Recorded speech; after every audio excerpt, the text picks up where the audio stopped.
Welcome to this quick tutorial on automatically creating short links for custom post types using BetterLinks. Before we begin, make sure you have both BetterLinks Free and BetterLinks Pro installed and activated on your WordPress website. Once everything is active, you're ready to set up auto link creation.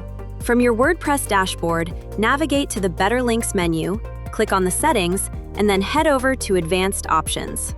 Enable the options named Auto Create Links and Custom Post Type Short Links. Scroll down to select the Custom Post Types option. First, pick the category where you want these links organized.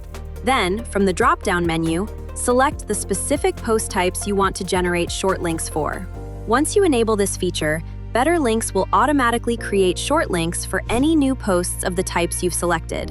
On the right-hand side panel of your post or page in the editor, you'll find the Auto Create Links section. You can customize the URL to make it clean, branded, and memorable. You can also assign a category to organize your links and set your preferred redirect type, such as 301, 302, or 307. When you are done, simply click Publish. After publishing the post, the generated short link will be available in your BetterLinks dashboard's Manage Links option. To make changes, click the Edit Link icon. Next, from the Customization panel, you can update the link URL, title, category, redirect type, and more. That's how easily you can enable and configure auto link creation for custom post types in WordPress using BetterLinks. Don't forget to like, share, and subscribe to our YouTube channel for more tutorials.